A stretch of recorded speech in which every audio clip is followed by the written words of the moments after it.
Olá! A nossa análise de hoje é sobre uma jornada muito pessoal, mas que muita gente vai se identificar.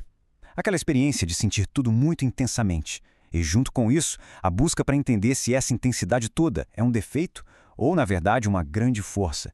E o ponto de partida é exatamente esse. Sabe, aquela crença de que tem alguma coisa errada na sua forma de perceber o mundo é uma sensação de não se encaixar a um pensamento constante de que a própria sensibilidade é uma falha. Bom, o primeiro passo dessa jornada, claro, é tentar entender qual é o problema. E por muito tempo, a resposta parecia óbvia, né? Quase indiscutível. A culpa era da intensidade. Era aquela mente que simplesmente não para. Um looping sem fim, analisando cada coisinha, cada conversa, cada mínima possibilidade. As conexões eram sempre profundas, imediatas. A entrega era total. O que, claro, deixava a porta escancarada para uma vulnerabilidade gigantesca. E qual o resultado quase inevitável de toda essa intensidade? O sofrimento. A conta parecia simples e até meio brutal. Sentir muito é igual a sofrer muito. Como se a profundidade fosse, por natureza, uma fonte de dor. Mas e se esse diagnóstico estiver todo errado? E se a intensidade, essa profundidade toda, nunca tiver sido problema de verdade? É essa pergunta que vira o jogo e nos leva para o centro da questão. É bem aqui que a grande virada acontece. A descoberta de que o problema não está na emoção em si, mas naquela urgência, naquela necessidade quase que compulsiva de fazer alguma coisa com o que se sente. E o que é realmente fascinante é esse conceito de desorganização emocional. A ideia não é que se sente demais, mas sim que faltam as ferramentas internas para conseguir lidar com o que se sente.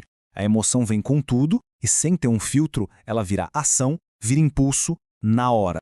Isso aqui mostra o ciclo perfeitamente. Pensa só, uma emoção intensa, tipo ansiedade, cria uma urgência interna para se livrar daquele desconforto o mais rápido possível. O resultado? Uma ação impulsiva. Aquela mensagem que é enviada não para se conectar, mas para aliviar a própria angústia. Ou aquela explicação que não acaba mais, que nasce do medo e não da vontade de esclarecer. Então, o pulo do gato é este. Emoção é informação, não é uma ordem. É um sinal do corpo, um dado, mas não é um comando que precisa ser obedecido no mesmo instante. Aprender a criar um espacinho ou uma pausa entre o sentir e o agir. Aí é que a mudança toda começa. E isso leva a outra ficha que cai que é fundamental. Desconforto não é uma emergência.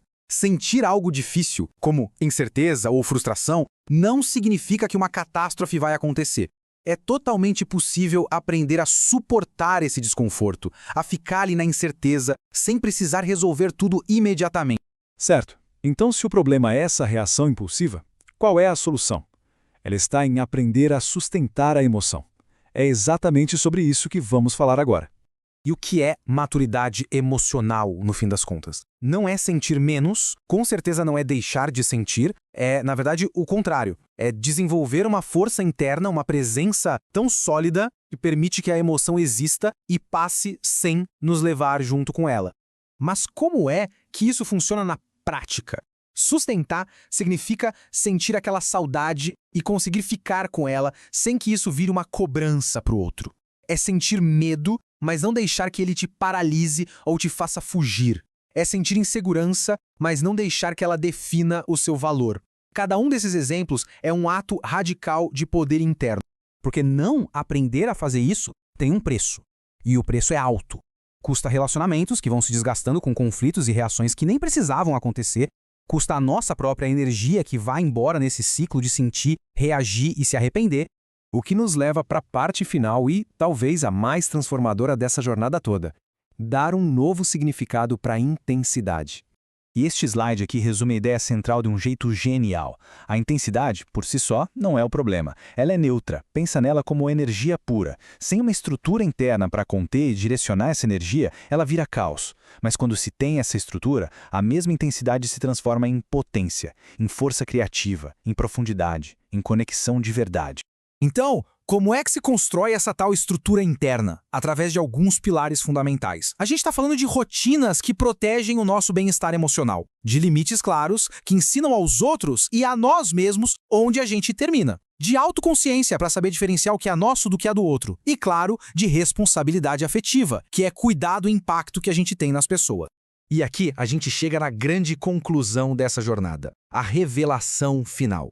O problema nunca, jamais foi sentir muito. O problema sempre foi não saber o que fazer com tanto sentimento. Não saber como sustentar, como habitar as próprias emoções.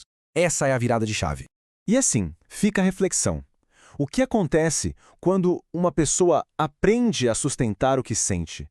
Quando a sensibilidade deixa de ser um peso e se torna uma bússola? Quando a intensidade, que antes era vista como caos, finalmente se revela como a maior potência que alguém pode ter?